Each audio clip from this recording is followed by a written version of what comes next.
All right, guys. So, as you saw from the title, this is my Q&A. My girlfriend's going to be asking me some questions. I'm going to be answering them. So, yeah, what's the first question? Do you have a memory that feels like it belongs to another lifetime?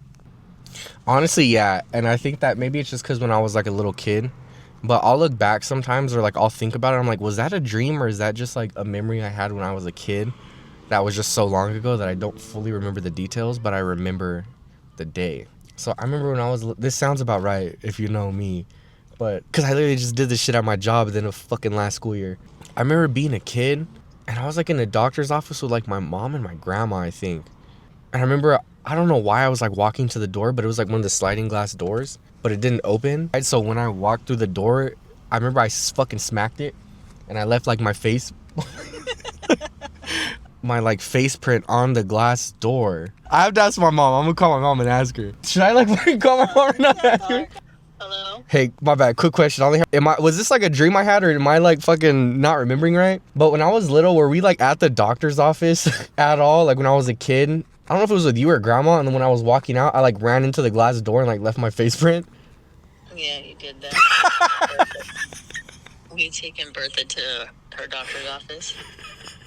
That was the same time I think when you stuck that green thing up your nose. Off the plant. It was like a green berry we were waiting outside for her. And you stuck it up your nose, and I was afraid I was going to have to take you in to get it pulled out. Why are you thinking about that? Long story, I'll explain later. So you're saying that the same day I ran into the glass door, I shoved a berry up my nose and it got stuck and you almost had to take me to the emergency room? Yeah, but too. Why do you think I have ulcers? That was barely one afternoon. Was I like that a lot as a kid? You were a lot, Mateo. Alright, so it wasn't a dream. It is confirmed that I was a fuck ass kid. That makes a lot of sense now, looking at my life. So yeah, I'm not gonna lie, I wasn't a troublemaker. Like I was always respectful. Like if you ask any of my teachers when I was a little kid, like I was never, well, until like 4th grade. First to 4th grade is such a short amount of Okay, time compared to... before 5th grade, I wasn't a troublemaker at all. Like you can ask any of my teachers that at that time, like I wasn't. Okay, next question. What's something that completely changed your perspective on life? There's been a lot of things that I feel like have changed my perspective on life, but I think the biggest one that did the most to me was when like I feel, when people say like, oh, I lost my innocence and shit like that. There was a lot of things that made me grow up before the age of 22, but the biggest one was, so I got a camera like March of 2020. And I was like, you know what? I want to do like documentaries. Like I like Vice. I like watching all that shit. I was like, okay, I'm going to do all that stuff. Quarantine happened. So I was out like taking photos of like the empty streets and shit. And then when George Floyd got killed, anyone who was at least 19 years old during that time remembers how big of a thing that was and how big that like next year was. Like that next year and a half was politically and so, societal wise, like tense time, low key. Like there's a lot of shit happening. So when George Floyd got killed, I was like, you know what? I'm going to go. My friend fucking Isaiah, you motherfucker. Another fuck ass story of me and Isaiah. So he was in LA at the time and I was still in the Valley. And he was like, bro, there's a protest going on. Like it's crazy over here in LA. And I had seen some of the videos, right? And I was like, you know what? I'm going to take my camera and I'm going to do a video of this, right? So I call out of work. I was living at home at the time. I drive to LA. When I got right past the Grapevine, like right into like LA County area, like I remember I looked at my phone, it was like state of emergency or one of those messages, right? And it was like due to because of unrest. It said because of unrest, we advise that everyone do not go into downtown LA, all these areas, right? And I'm like looking at it while I'm driving, and I'm like, fuck, dude, like this is the area I'm going to.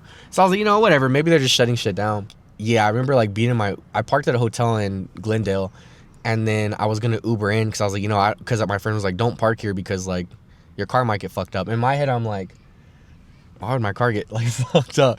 So I parked at a hotel and then I was like, okay, I got to Uber in. And as I'm Ubering in, and then I hear and I look out the window and there's like 5 choppers in the air. And I was just like, bro, what the fuck? And then I remember when we were rolling up, I see like cops like in front of like stores and shit. And I'm like, dude, what the fuck? And then 30, 40 people, they were like, if you've seen World War Z where the part where like the zombies are like crawling over each other to get over the wall, Like, that's what was happening at the MAC makeup store. They had smashed the windows and they were trying to get over it. And in my mind, I'm still justifying in my brain because my brain won't accept it. And it's like, oh, well. And I'm like, what the fuck? And then when I saw the car, I was like, I knew exactly what I was in, low key. And then when I showed up and I went with my friend, I was like, where's the protest at? And he was like, this is the protest. So it went from like a peaceful protest to it was literally a riot. Like, it was a dead ass riot. And I went through like a bunch of shit that night, and it was just crazy because like it went from me being there to like me trying to get video to me just like, I wouldn't say like surviving, but like just trying to get out safe, low key. And there's a lot of shit that happened that night. Like, fucking, like, that was the first time I was ever like exposed to like tear gas. And then I remember like being like really like cramped up with people and shit, and like while they were shooting tear gas, and I remember like just it was hard to breathe, and like people like grabbing me and shit because they're trying to get in front. And that night was like, I feel like the first night I really had to deal with like a survival situation. In my brain, I remember being there, like I felt like like hyperventilating. I remember like it felt like a golf ball was coming at my throat. And then I remember thinking like, if something happens to me in here, like I can't call fire department, I can't call ambulance, I can't call anything. Like, I'm alone right now. And it felt like the purge, low key, because it was like anyone can really do anything they want right now, and they'll probably get away with it. I'll be real, now because I've been in so many situations after that, photographing and stuff, I would be fine in that situation. But it was one of those things where like I had experienced society collapsed and what it was like to be on my own. After that, I was like really awake to what was really going on, and how the world was. And I remember the next morning there was gonna be a protest in Fresno. And I was like, oh, I'm going to go, because Andrew hit me up like 2 days before. He's like, there's going to be a protest. You want to come? I'm like, yeah. So then when I drove all the way back from LA, a 4-hour drive back, like in fucking shock, bro. Like, I was like, I went from like living a pretty, safe life to getting tear gassed, getting fucking almost suffocated in a crowd, almost getting fucking trampled, low key. Like, just like a bunch of shit, dude. Like, my mind was awake because like all these rich people in the neighborhood around it were just like on their balcony partying. And I'm like, bro, like people are out here, like there's civil unrest, like society is collapsed right now outside, and you're fucking doing this shit. And I was like, that made me realize like there's different levels of this world. That shit's crazy. Yeah. And like that was my first, and I'll be real, like that's out of all the experiences that I've been in, that's like tied for number one of the most extreme situations I've ever been in. And that was my first ever situation. So imagine how shocking that is as a 22-year-old. Like, because you're still a little kid at 22, dude. And I remember the next day, I was supposed to go to that Fresno protest and wake up like 6 a.m. So I got back at 1 a.m. like in shock, sitting in my bed. And I remember being in bed and I was like pulling like little pieces of glass out of my hair. And I'm like, when the fuck did this happen? Like, I'm pulling pieces of glass out of my hair. My fucking eyes are all like, I remember I felt like shit. And I couldn't shower because like I didn't want to wake my parents up. Like, where were you at? And then see me all shell shocked and shit. So I woke up the next morning, and then I remember being like, am I gonna sit in bed? Because like that was traumatized. Like, I was still traumatized. Like, that was a traumatizing experience for me. So the next morning I woke up and I was like, am I gonna like go, or am I gonna like not?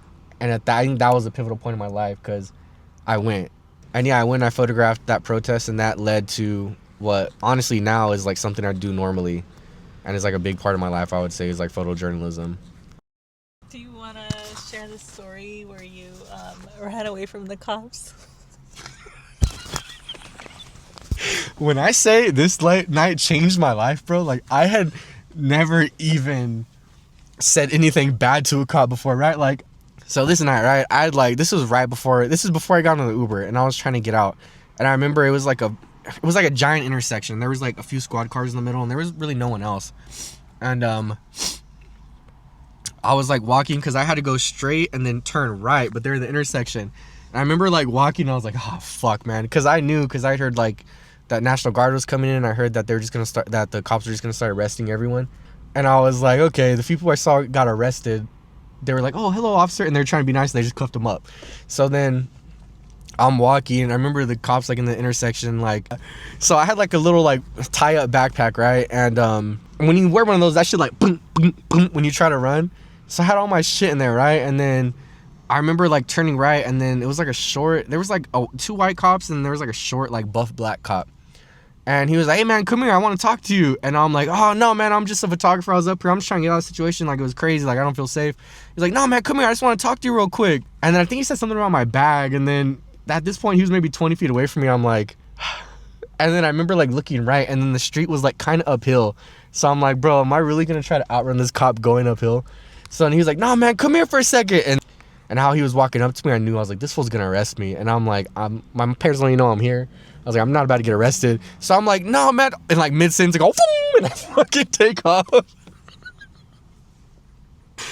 And I'm wearing like tight ass jeans, bro, like a fucking black t-shirt. Like I have a mask on because it was COVID time, and then my backpack's all ding ding ding ding. And I'm like running, bro, and I'm not even joking. This is probably the fastest I've ever ran, dude. Like I probably ran a 40 in like 3 seconds, bro. And I remember running and running and running. I remember being tired, but I was still like full speed. It was it's crazy like what adrenaline does to you. And then I remember like, fuck, am I gonna look back right now and like risk like slowing down? And I look back and I remember the cop was just kind of like, he'd maybe chased me for like 20 yards and then realized he wasn't gonna catch me. And was probably like, dude, there's bigger things right now than me chasing this fucking guy. So then I remember looking back and he was just kind of like, and then he like walked back to his homies. But yeah, that was the first, kind of the only time I ever ran from the cops. I'd never stolen anything. I've never done really anything to break the law, dude. Like, oh man, should I even be saying this shit on camera? Okay. Allegedly, I did that. Allegedly, when I was approached, I ran. That's what the stories say. Allegedly. This is all alleged. Listen, I don't ever do anything wrong or illegal, so you know what I mean? I'm not that type of person. I don't want to like paint myself like that. It was just a situation where I was in survival mode, and honestly, bro, in that moment, it was either get arrested for coming out here trying to photograph and take video when I didn't fully know what was going on. Get arrested for that, and like that's major, right? Or do I outrun this cop and risk making it worse? So that night, like, really opened my eyes to like how the world runs and like that there's levels, and I realized what level I'm on while my ass was fucking high kneeing it. I remember, oh my god, this is kind of embarrassing. This was like maybe 10 minutes after I ran, and I remember being like, there was like a bunch of streets, and I remember no one was really fucking with stuff there, but I remember there was a group of people I saw where I got the vibe where I was like, I feel like these people don't have good intentions. And I remember like forcing myself into a bush.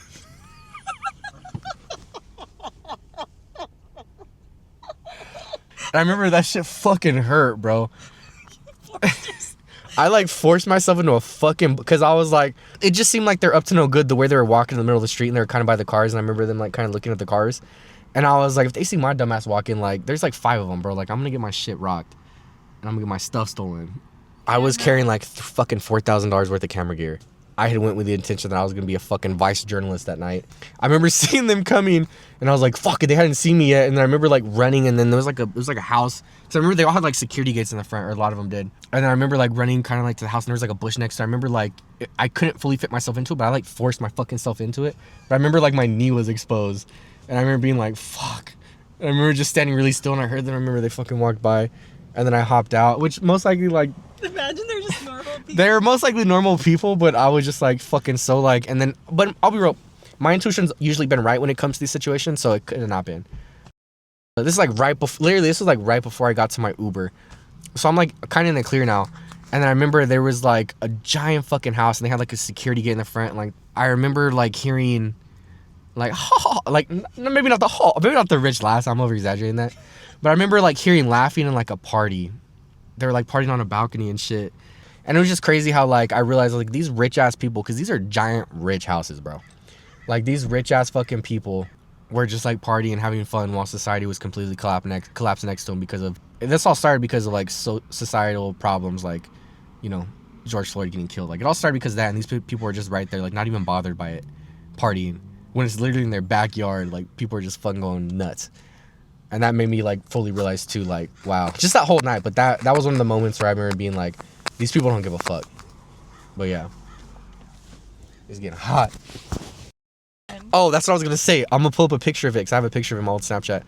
It was like a large area that was rioting, right?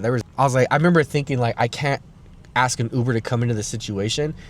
I was like, I have to get out of this area and I have to get somewhere safe where I can get an Uber. So I got somewhere safe, and it took me a while.